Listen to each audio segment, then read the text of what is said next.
Una aurora de color verde esmeralda pulsaba sobre los picos andinos, algo imposible a esa latitud. Vargas no lo sabía, pero acababa de presenciar la primera prueba exitosa del proyecto Cóndor Andino. La operación había comenzado 18 meses antes, cuando científicos peruanos y estadounidenses instalaron una red de antenas ARP primitivas a lo largo de la cordillera. El objetivo oficial era estudiar la ionosfera ecuatorial. El objetivo real era algo completamente diferente y manipular el clima de la región andina. Los documentos desclasificados parcialmente en 2003 revelan que el proyecto era una colaboración entre el gobierno militar peruano de Francisco Morales Bermúdez y el Departamento de Defensa estadounidense. La instalación principal ocupaba 47 hectáreas en las alturas de Junín, camuflada como una estación de investigación geofísica. 120 antenas de alta frecuencia, cada una de 22 metros de altura, formaban un arreglo geométrico preciso orientado hacia el oeste. El equipo científico incluía al Dr. Augusto Benavides,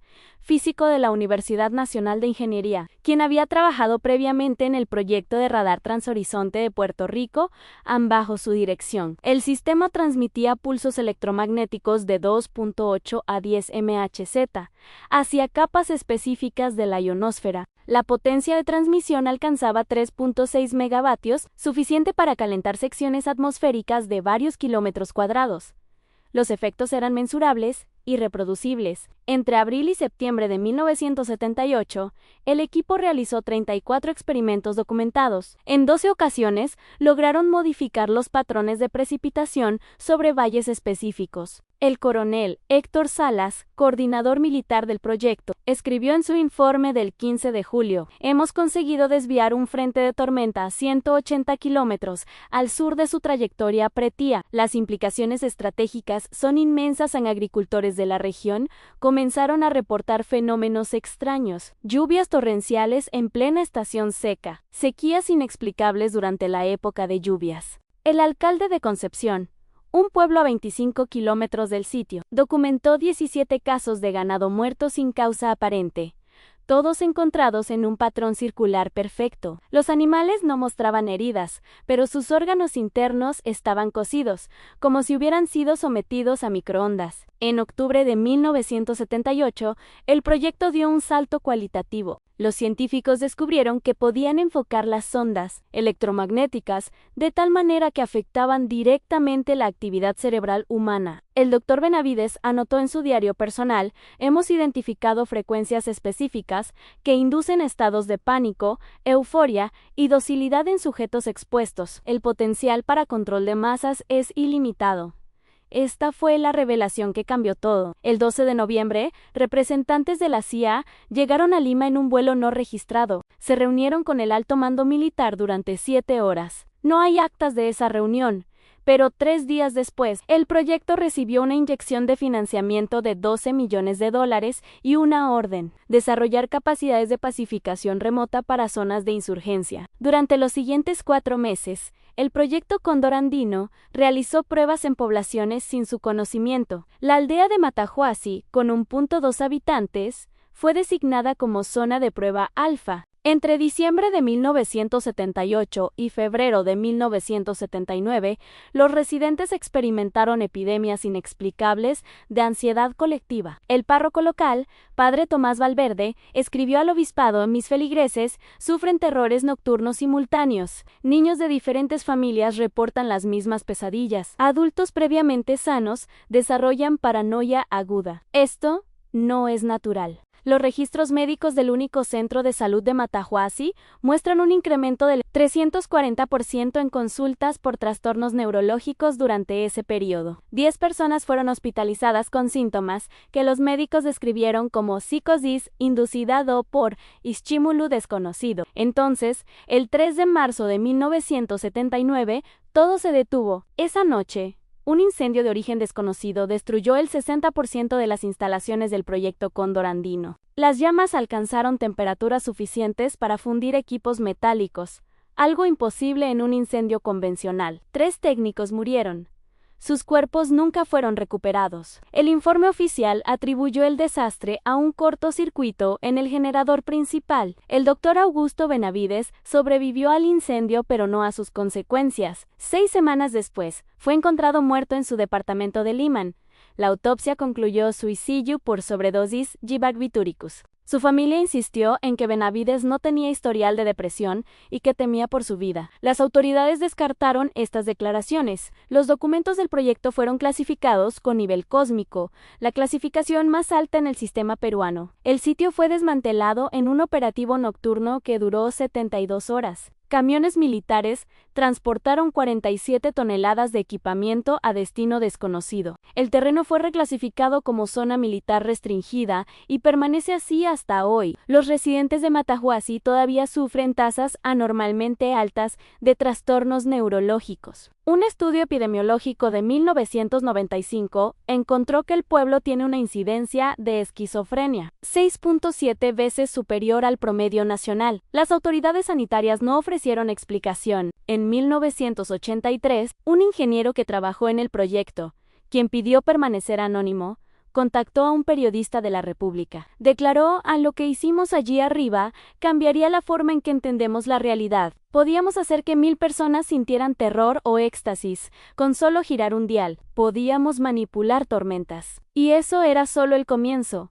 La entrevista nunca se publicó. El periodista, Carlos Meneses, murió en un accidente automovilístico 3 días después. Su vehículo se salió de la carretera en una curva que había transitado cientos de veces.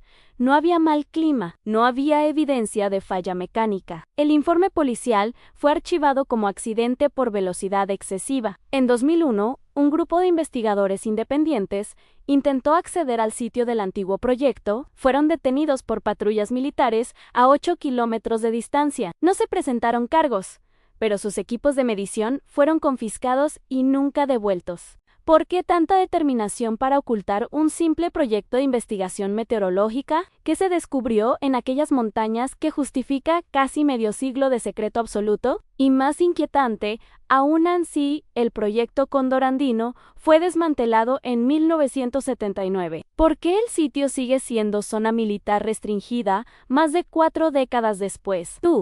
Operación Sombra Blanca, Bolivia, 1982. La noche del 17 de agosto de 1982, en las inmediaciones de La Paz, Bolivia, a 3.64 metros de altitud, la enfermera Julia Mamani terminaba su turno en el hospital de clínicas cuando comenzaron a llegar los casos. Primero fueron 3 luego 7. A la medianoche, 23 pacientes abarrotaban urgencias con los mismos síntomas: hemorragias nasales severas, desorientación extrema y una quemadura circular perfecta de 7 centímetros de diámetro en la base del cráneo. Ninguno recordaba cómo había llegado al hospital. Todos habían estado en el Alto esa tarde. Todos describían un zumbido ensordecedor. Momentos antes de perder la conciencia, estaban reportando los efectos secundarios de la operación Sombra Blanca, el experimento más brutal de control mental jamás documentado en Sudamérica. El programa había sido diseñado por el coronel Luis Arce Gómez, ministro del Interior durante el régimen de Luis García Meza. Arce Gómez, vinculado posteriormente al narcotráfico por la DEA, había establecido contacto con científicos argentinos y brasileños que habían trabajado en proyectos similares durante las dictaduras de sus respectivos países. El objetivo declarado era neutralizar elementos subversivos mediante técnicas no letales de pacificación. El objetivo real era probar tecnología de control mental masivo en poblaciones urbanas. La instalación central ocupaba un búnker subterráneo bajo el Colegio Militar de Ejército en Irpavi. La Paz han construido nominalmente como refugio antiaéreo. El complejo contenía equipamiento electromagnético de origen desconocido. Los documentos del proyecto, algunos filtrados en 1989, describen emisores de pulso modulado capaces de inducir estados alterados de conciencia en un radio de 15 kilómetros. El equipo técnico incluía al Dr. Jaumiro Velasco, neurólogo, formado en la Universidad de Buenos Aires, donde había colaborado con el infame Dr. Miguel Ángel Fernández durante los experimentos clandestinos del Hospital Militar Central Argentino. Velasco había estudiado los efectos de campos electromagnéticos específicos sobre la química cerebral. Sus investigaciones, nunca publicadas oficialmente, mostraban que frecuencias entre 6 y 8 Hz podían inducir estados de sugestionabilidad extrema en humanos. Los experimentos comenzaron en julio de 1982. La zona de prueba fue El Alto, la ciudad satélite de La Paz, con su población predominantemente indígena y pobre, un objetivo perfecto, denso, controlable y con poca influencia política. Entre julio y noviembre de 1982, se realizaron 41 emisiones documentadas. Cada prueba duraba entre 45 minutos y 2 horas. Los equipos transmitían en frecuencias extremadamente bajas, ELF, por sus siglas en inglés, moduladas con patrones específicos diseñados para diferentes efectos en pasividad, agitación, miedo, euforia. Los efectos eran devastadores y medibles. El 3 de agosto, durante una emisión de frecuencia alfa-7, diseñada para inducir docilidad, se registró un descenso del 73% en llamadas policiales por violencia doméstica en El Alto. Los residentes reportaban sensación de calma extraña y cansancio inexplicable. Padres describían a sus hijos sentados inmóviles por horas, mirando la pared. El 12 de septiembre, durante una prueba de frecuencia Theta-4, diseñada para provocar ansiedad, el Hospital de Clínicas registró 89 consultas por ataques de pánico en un periodo de 6 horas. 5 personas se arrojaron de edificios. 2 murieron. El informe oficial lo atribuyó a histeria colectiva de causa desconocida, pero los efectos secundarios eran incontrolables. La exposición repetida causaba daño neurológico permanente. El doctor Jorge Cortés, psiquiatra del Hospital Psiquiátrico de La Paz, notó un patrón alarmante desde agosto. Hemos visto un incremento inexplicable de 240% en casos de esquizofrenia de inicio súbito. Los pacientes son jóvenes, previamente sanos, todos residentes del Alto, presentan lesiones en el lóbulo temporal que no tienen explicación médica. Las quemaduras circulares que Julia Mamani había observado esa noche de agosto aparecían en aproximadamente el 8% de las personas expuestas. Los dermatólogos no podían explicarlas. No eran quemaduras térmicas. No eran radiación. El tejido mostraba daño celular consistente con exposición a microondas focalizadas, pero ningún equipo conocido podía producir ese patrón específico. Los documentos filtrados revelan algo aún más perturbador. El proyecto incluía pruebas de sugestión dirigida. Durante ciertas emisiones, se modulaban mensajes subliminales en las frecuencias portadoras. Los sujetos expuestos reportaban voces en la cabeza que les daban instrucciones simples, a ir a un lugar específico, comprar cierto producto, votar por determinado candidato. Un informe clasificado del 15 de octubre de 1982 describe una prueba particularmente exitosa. Durante emisión de 90 minutos en frecuencia beta 3, modulación de voz, logramos dirigir a 127 sujetos hacia punto de reunión designado. Los sujetos no recordaban por qué habían ido allí. Concluyeron que habían decidido dar un paseo. El control conductual fue total a la operación Sombra Blanca. Alcanzó su apogeo en noviembre de 1982, cuando se planeaba su uso durante las elecciones municipales. La intención era suavizar la resistencia electoral en zonas problemáticas, mediante emisiones masivas de frecuencias de docilidad los días previos a la votación. Pero el 19 de noviembre de 1982, algo salió catastróficamente mal. Durante una emisión de prueba, el sistema falló. En lugar de transmitir la frecuencia programada, emitió un pulso de alta intensidad a 28 Hz, una frecuencia conocida por inducir terror extremo. El pulso duró 17 segundos antes de que los operadores pudieran apagarlo. En esos 17 segundos, 40.0 personas en El Alto experimentaron pánico absoluto simultáneo. Las calles se convirtieron en caos. Personas corrían sin dirección, gritando. Madres abandonaban a sus hijos. Conductores estrellaban sus vehículos. El Hospital de Clínicas recibió 234 pacientes en 2 horas. 14 personas murieron anoche por ataques cardíacos, 4 en accidentes de tráfico, 2 aplastadas en estampidas. El gobierno declaró brote masivo de intoxicación alimentaria por vendedores ambulantes. Nadie creyó la historia, pero nadie pudo probar lo contrario. El doctor Velasco desapareció esa misma noche. Su esposa reportó su ausencia a la policía 3 días después. Nunca fue encontrado. Archivos personales en su casa fueron confiscados por agentes sin identificación. Su familia Recibió una pensión mensual con la condición de no hablar públicamente del caso. El coronel Arce Gómez sobrevivió, pero su protección política no duró. Cuando el régimen de García Meza colapsó en 1983, Arce Gómez fue arrestado. Sin embargo, nunca fue juzgado por la Operación Sombra Blanca. Ese proyecto no existía en registros oficiales. Fue extraditado a Estados Unidos en 1989 por cargos de narcotráfico y murió en prisión en 2009, llevándose secretos que nunca compartió. Las instalaciones en Herpave fueron desmanteladas en un operativo militar en diciembre de 1982. Testigos reportan que el búnker fue sellado con concreto. El edificio superior sigue en uso como colegio militar. Estudiantes y profesores reportan sensaciones extrañas en ciertas áreas en dolores de cabeza súbitos, zumbidos en los oídos, desorientación temporal. En 1995, un grupo de madres de El Alto presentó una demanda colectiva exigiendo investigación sobre las epidemias neurológicas de 1982.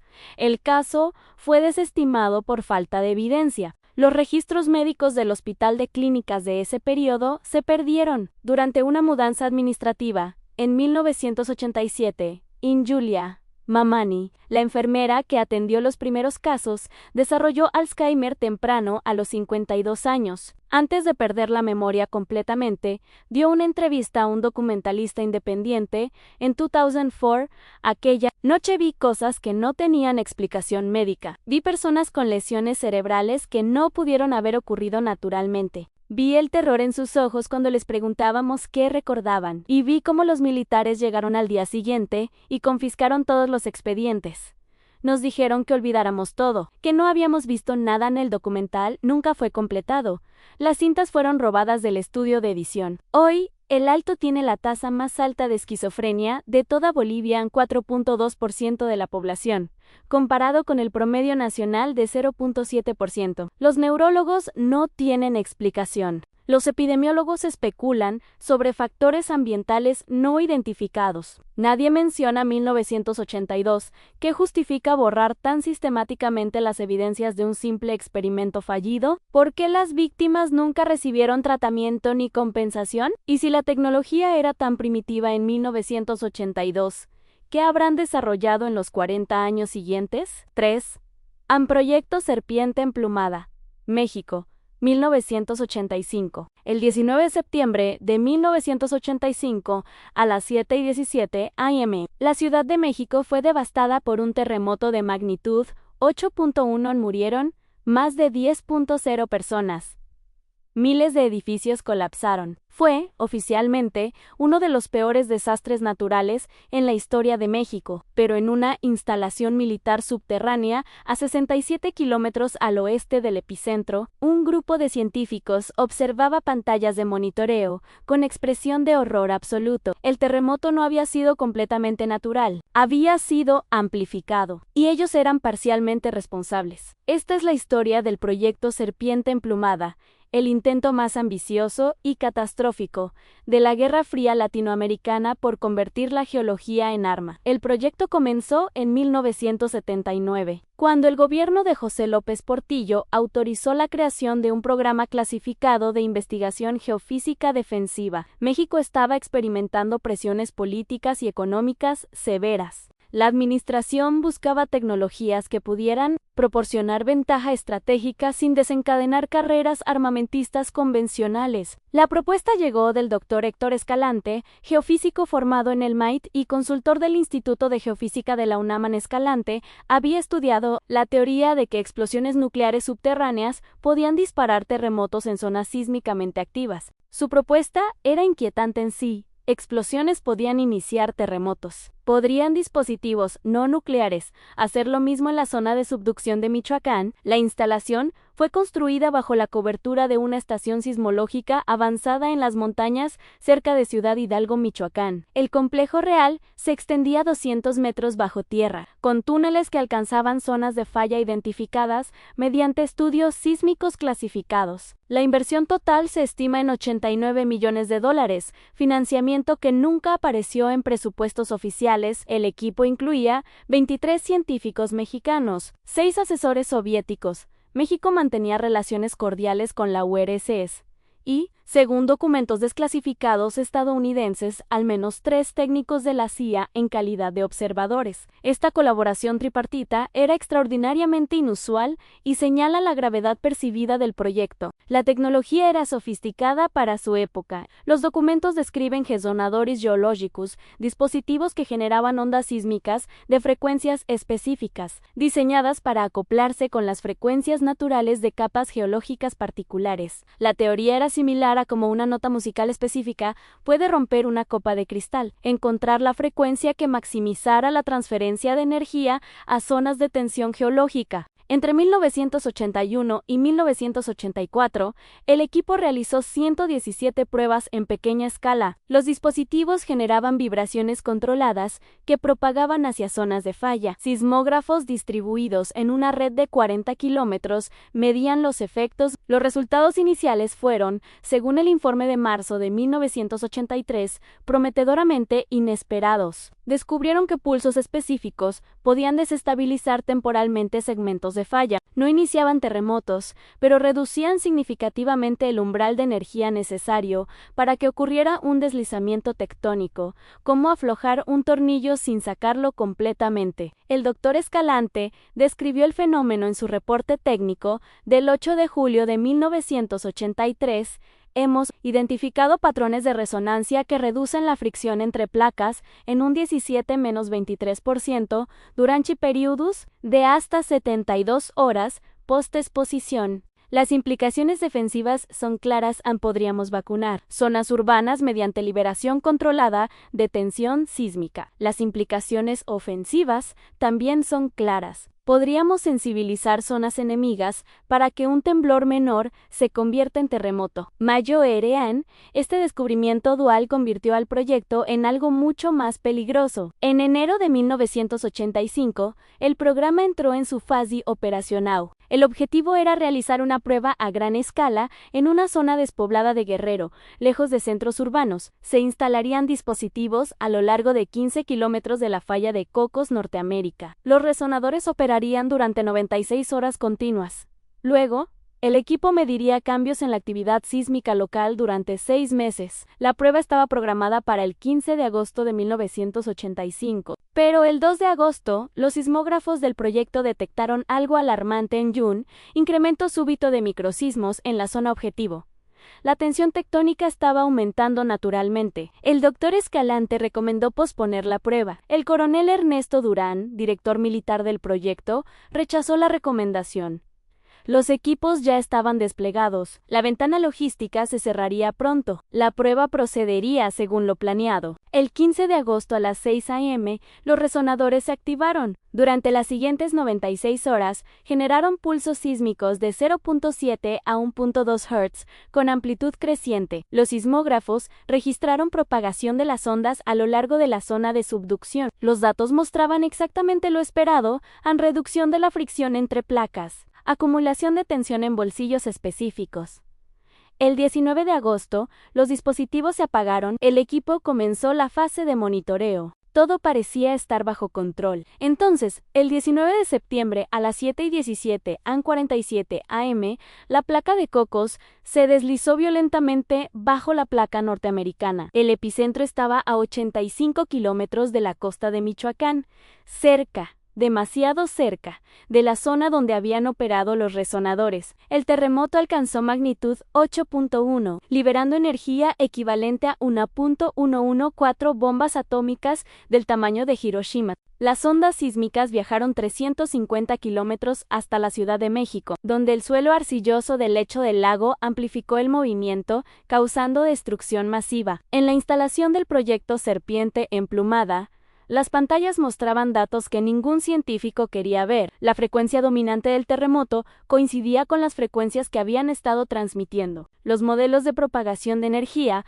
mostraban que la ruptura inicial había comenzado precisamente en una zona que sus dispositivos habían sensibilizado. La correlación temporal era innegable en 31 días después de finalizar la prueba, exactamente dentro de la ventana de vulnerabilidad máxima que sus propios modelos predecían. El doctor Escalante, según testigos presentes, colapsó. Lo activamos, repetía. Nosotros activamos esto. Nunca sabremos con certeza si el proyecto Serpiente Emplumada contribuyó o simplemente coincidió con el terremoto de Leyte Fibang. La complejidad de los sistemas tectónicos hace imposible establecer causalidad definitiva, pero las personas dentro del proyecto creyeron que habían contribuido, y esa creencia desencadenó una ola de pánico institucional. El 20 de septiembre, mientras la nación lloraba a sus muertos, comenzó la Operación Limpieza. Equipos militares llegaron a la instalación de Ciudad Hidalgo con órdenes explícitas a destruir todo. Los resonadores fueron desmantelados y fundidos. Los discos duros fueron físicamente triturados. Los documentos fueron incinerados. El complejo subterráneo fue sellado con explosivos, colapsando los túneles. El doctor Héctor Escalante fue puesto bajo arresto domiciliario por su propia protección. Desarrolló síntomas de estrés postraumático severo. En diciembre de 1985 fue encontrado muerto en su casa. La autopsia indicó paro cardíaco. Tenía 49 años y ningún historial de problemas cardiovasculares. 4 científicos del proyecto solicitaron asilo en Estados Unidos en 1986. Citando temor por sus vidas, 3 lo recibieron. El cuarto, el doctor Ramón Soto, desapareció camino a la embajada estadounidense. Su cuerpo fue encontrado 2 semanas después en un barranco cerca de Toluca. El informe oficial Suicidio por Sautu. Los asesores soviéticos abandonaron México en vuelos diplomáticos en octubre de 1985. Uno de ellos, identificado en archivos desclasificados como Dmitry K., supuestamente filtró información sobre el proyecto a la KGB, documentos de la CIA de 1987. Mencionan que la inteligencia soviética tenía conocimiento detallado de tecnología de inducción sísmica mexicana. Dmitry K. murió en un accidente automovilístico en Moscú en 1988. Los 3 técnicos de la CIA fueron retirados silenciosamente. Uno de ellos, John Patterson, habló anónimamente con un periodista en 1996. Estábamos allí para evaluar si la tecnología era real. Lo era. Y cuando vimos lo que pasó el 19 de septiembre, entendimos por qué algunos conocimientos deben permanecer enterrados literalmente. ¿Causó el proyecto Serpiente Emplumada el terremoto del 85? Probablemente no directamente. La zona ya estaba cargada tectónicamente. El terremoto probablemente hubiera ocurrido eventualmente. Pero, ¿lo adelantaron? ¿Lo amplificaron? Los científicos involucrados creían que sí cointimé, y esa creencia fue suficiente para desencadenar una de las operaciones de encubrimiento más agresivas en la historia mexicana. En 1994, un geofísico de la UNAM solicitó acceso a los datos sísmicos históricos de la zona de Michoacán para un estudio retrospectivo del terremoto del 85. Se le informó que los datos de agosto-septiembre de 1985 de varias estaciones se habían perdido en un fallo de almacenamiento, precisamente los datos que hubieran mostrado las anomalías generadas por el proyecto. El sitio de Ciudad Hidalgo es ahora una reserva ecológica protegida está cercado. No se permite acceso público. Guardabosques armados patrullan el perímetro. Oficialmente, protegen especies en peligro. Extraoficialmente, protegen un secreto que mató a 10.0 personas. ¿Qué otros proyectos similares existen hoy? ¿Cuántas estaciones de investigación en zonas sísmicas realmente investigan? Y cuando ocurre el próximo terremoto devastador, ¿será completamente natural? ¿O habrá, en algún búnker clasificado, científicos observando pantallas con la misma expresión de horror que tuvieron aquellos hombres en septiembre de 1985? Operación Hielo Eterno, Chile, 1987. El 3 de julio de 1987, en la Estación Polar Científica Bernardo O'Higgins, en la península antártica, el glaciólogo Dr. Patricio Aguirre perforó a través de 340 metros de hielo y extrajo un núcleo de hielo que mostraba algo imposible, una capa de isótopos radiactivos que no existían naturalmente en la Tierra. Los análisis preliminares indicaban americio 241, un subproducto exclusivo de reactores nucleares. Pero no había reactores nucleares en la Antártida. No oficialmente. Aguirre acababa de descubrir evidencia de la Operación Hielo Eterno, el programa secreto de pruebas nucleares subglaciales más audaz, y peligroso del Cono Sur. En el proyecto se originó en 1982, durante la dictadura de Augusto Pinochet, cuando Chile enfrentaba tensiones territoriales extremas con Argentina. El conflicto del Beagle casi desencadena una guerra total. Pinochet, consciente de la inferioridad militar convencional de Chile,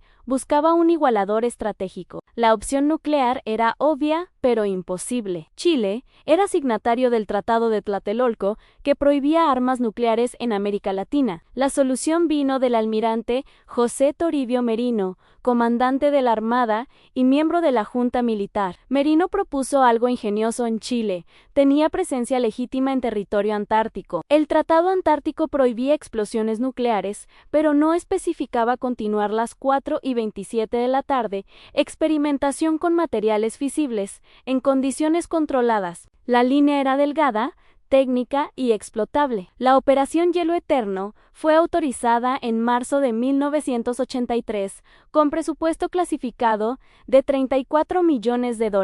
El objetivo oficial era investigación glaciológica avanzada para comprender cambio climático. El objetivo real era desarrollar capacidad de diseño y prueba de dispositivos nucleares tácticos, bajo condiciones que maximizaran deniabilidad. La instalación real estaba a 12 kilómetros al sur de la estación O'Higgins, camuflada como un campamento temporal de investigación. Bajo un refugio modesto, se extendía un complejo subglacial de 3 niveles cavado en el hielo y roca. La temperatura constante de 20 grados bajo cero proporcionaba refrigeración natural para equipamiento sensible. El aislamiento geográfico garantizaba privacidad absoluta. El equipo técnico incluía al Dr. Eduardo Vargas, físico nuclear formado en la Universidad de Chile, quien había trabajado en el programa nuclear brasileño antes de ser reclutado por la DINA, la policía secreta de Pinochet. Con él llegaron 6 científicos chilenos. Dos técnicos israelíes. Israel supuestamente proporcionó conocimiento técnico a cambio de acceso a territorio antártico para sus propias investigaciones, y un asesor sudafricano, país que en los años 80 desarrollaba su propio programa nuclear secreto. Los documentos filtrados en 2003 por un exoficial de la Armada revelan la naturaleza del trabajo. No estaban construyendo bombas completas, estaban desarrollando paquetes de plutonio comprimido, los núcleos fisibles que inician reacciones nucleares, y probando métodos de iniciación sin detonación completa. El concepto era criticidad, contenida en generar reacción en cadena momentánea que produjera neutrones y calor, pero no explosión significativa. Entre 1983 y 1987 se realizaron 29 pruebas documentadas. Los dispositivos, esferas de plutonio rodeadas por explosivos convencionales dispuestos en geometría específica, fueron bajados a cavidades perforadas profundamente en el hielo. Las detonaciones generaban compresión simétrica que, durante nanosegundos, iniciaba fisión limitada. La energía liberada era una fracción minúscula de una bomba nuclear, equivalente a toneladas, no kilotones GTNT, pero suficiente para validar diseños. Los efectos eran detectables, pero atribuibles a otras causas. El calor fundía cavidades en el hielo que colapsaban horas después, borrando evidencia. Los isótopos radiactivos quedaban atrapados en el hielo fundido que se recongelaba, aparentemente seguros. Las vibraciones sísmicas eran indistinguibles de crevaces glaciales colapsando, fenómeno común en la Antártida. Era casi perfecto. El problema surgió en abril de 1987, cuando una prueba particularmente energética, dispositivo Águila 23, generó fisión más eficiente de lo anticipado. La cavidad resultante en el hielo fue 40% mayor que las proyecciones. Peor aún, el calor fundió una conexión inesperada a un sistema de fracturas naturales en el glaciar, creando un canal que eventualmente alcanzó la superficie. El doctor Patricio Aguirre, que realizaba investigación glaciológica legítima a 18 kilómetros de distancia, había establecido una red de núcleos de hielo para estudiar clima histórico. Uno de esos núcleos, perforado en julio, atravesó capas depositadas durante 1987. Los análisis radiométricos de rutina detectaron las anomalías.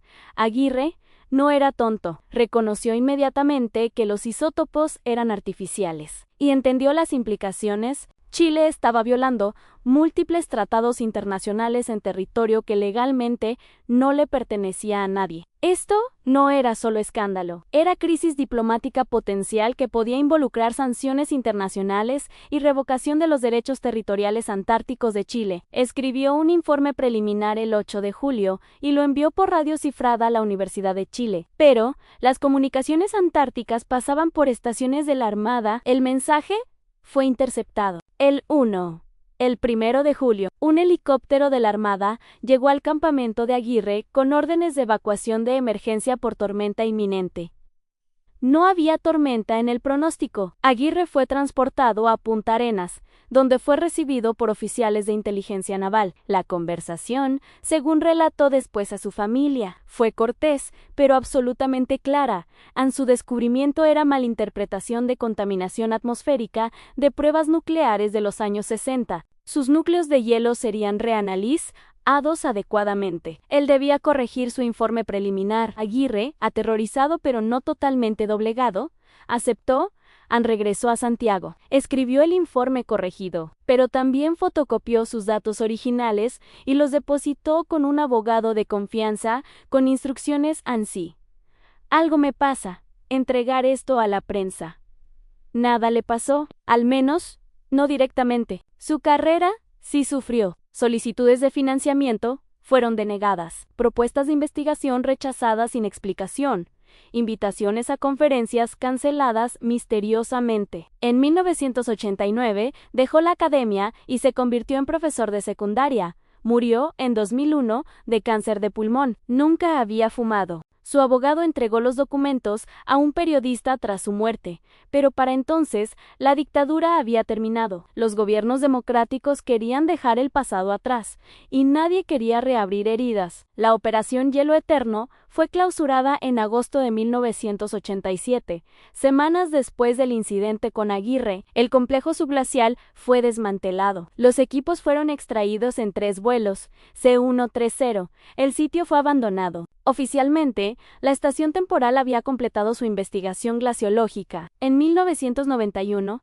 el gobierno democrático de Patricio Aylwin ordenó una revisión de programas militares clasificados heredados de la dictadura. Un comité secreto investigó la Operación Hielo Eterno. Su informe, nunca desclasificado, concluyó que actividades cuestionables bajo perspectivas de tratados internacionales habían ocurrido, pero que en interés de reconciliación nacional y posición internacional de Chile, revelación pública sería contraproducente. En otras palabras, sabemos qué sucedió, fue ilegal, pero admitirlo sería peor que ocultarlo. Los científicos involucrados recibieron pensiones generosas con acuerdos de no divulgación. El doctor Eduardo Vargas murió en 1993 en circunstancias no sospechosas, ataque cardíaco a los 61. Los técnicos israelíes regresaron a Israel. El asesor sudafricano desapareció de registros públicos. En 2009, un equipo internacional de glaciólogos detectó anomalías radiactivas en núcleos de hielo de la zona. Su reporte técnico mencionaba posible contaminación de origen antropogénico no determinado. La comunidad científica especuló sobre fugas de un submarino nuclear soviético hundido cerca. Nadie mencionó la Operación Hielo Eterno,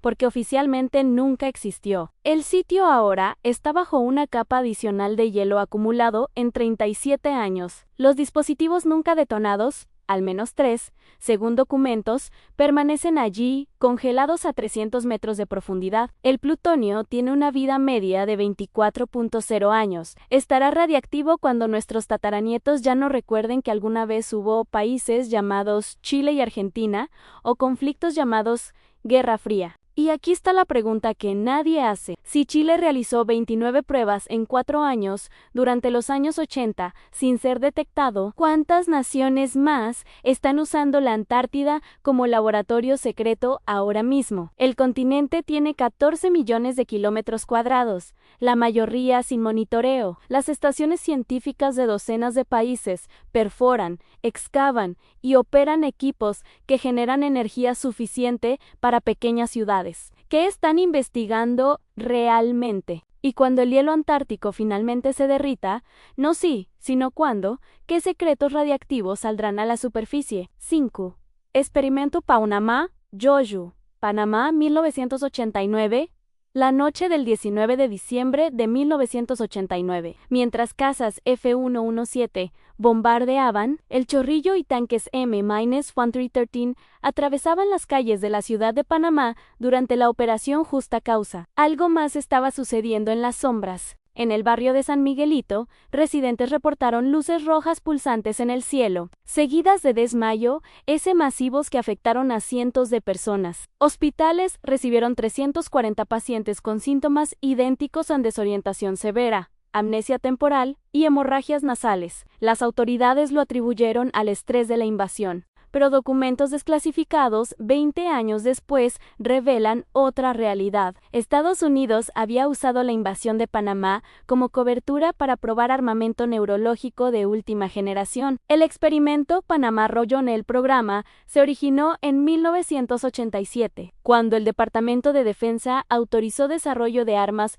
no letales de próxima generación para operaciones urbanas. La idea era simple pero revolucionaria. En lugar de matar o herir, incapacitar psicológicamente a poblaciones enemigas mediante tecnología electromagnética. El concepto había sido probado en pequeña escala en laboratorios, pero necesitaba validación en condiciones reales de combate urbano. Panamá en 1989 proporcionó la oportunidad perfecta. El general Manuel Noriega se había convertido en problema para Washington. La invasión era inevitable. Pero el Pentágono enfrentaba un dilema. Noriega tenía fuerzas de defensa leales y conocía íntimamente el terreno urbano de la ciudad de Panamá. Un combate urbano tradicional causaría bajas estadounidenses y civiles significativas. La opinión pública era sensible tras Vietnam. Se necesitaba un multiplicador de fuerza que redujera resistencia sin crear imágenes de masacres para televisión. El experimento Panamá Rojo fue la solución.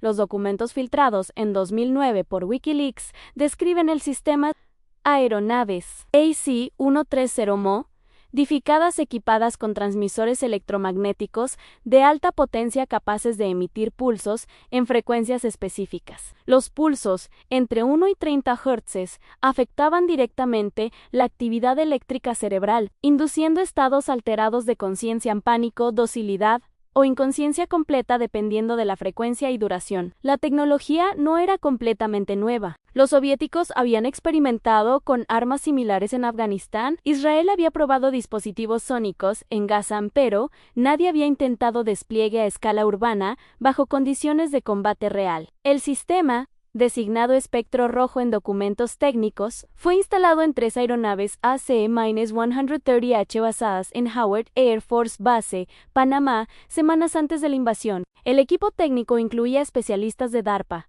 la Agencia de Proyectos de Investigación Avanzados de Defensa Menos y científicos del Army Research Laboratory de Aberdeen. El plan operacional, filtrado en 2011, especificaba 3 zonas de prueba en San Miguelito, población civil mixta, El Chorrillo, área de soporte a Noriega, y Tocumen, cerca del aeropuerto. Cada zona sería expuesta a diferentes frecuencias para evaluar efectividad comparativa. Los efectos serían monitoreados mediante equipos de inteligencia en tierra y análisis médico posterior de hospitales locales. La invasión comenzó el 20 de diciembre a las 12:45 am, pero las aeronaves Espectro Rojo iniciaron operaciones 4 horas antes. A las 8:30 pm del 19 de diciembre, los residentes de San Miguelito comenzaron a reportar fenómenos extraños. Luces rojas pulsantes, el resplandor visible del equipo electromagnético operando, aparecían en el cielo nocturno. No eran luces de navegación normales, eran pulsos rítmicos, 7 por segundo, visible incluso a través de nubes ligeras. 10 minutos después de la primera exposición,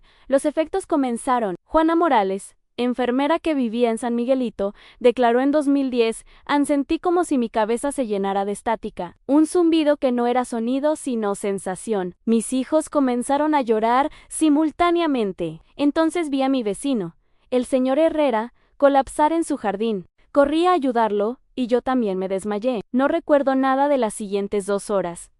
A los hospitales Santo Tomás y del Niño reportaron oleadas de pacientes esa noche. Los registros médicos, obtenidos mediante solicitudes de libertad de información, muestran patrón consistente en 340 casos entre las 8:30 p.m. y las 11 p.m. con síntomas casi idénticos: pérdida de conciencia de 15 minutos a 2 horas. Amnesia del periodo de exposición, desorientación temporal, pacientes no sabían qué día era, hemorragias nasales en aproximadamente 23% de casos, dolores de cabeza severos que duraban 48 a 72 horas. Los médicos estaban perplejos. No era intoxicación en TB. No era gas lacrimógeno, no era conmoción cerebral por explosiones. Las explosiones no habían comenzado aún. El doctor Ricardo Sánchez, jefe de emergencias del Hospital Santo Tomás, escribió en su informe: he tratado víctimas de bombardeos, de agentes químicos, de trauma masivo. Esto era diferente. Era como si algo hubiera apagado sus cerebros temporalmente en el Chorrillo. Los efectos fueron más intensos. Las fuerzas de defensa panameñas colapsaron con resistencia mínima. Oficiales estadounidenses reportaron falta anómala de resistencia organizada en sus memorias posteriores. Soldados panameños fueron encontrados inconscientes en sus puestos sin heridas aparentes. Algunos nunca recuperaron memoria completa de esa noche. El coronel William Hartzag, quien comandó fuerzas terrestres en el Chorrillo, dijo en entrevista de 2005: esperábamos combate casa por casa. En cambio, encontramos resistencia esporádica, desorganizada. En algunos lugares, soldados simplemente se rindieron sin luchar. No lo entendimos entonces, pensamos que estaban aterrorizados. Ahora sé que había otra razón.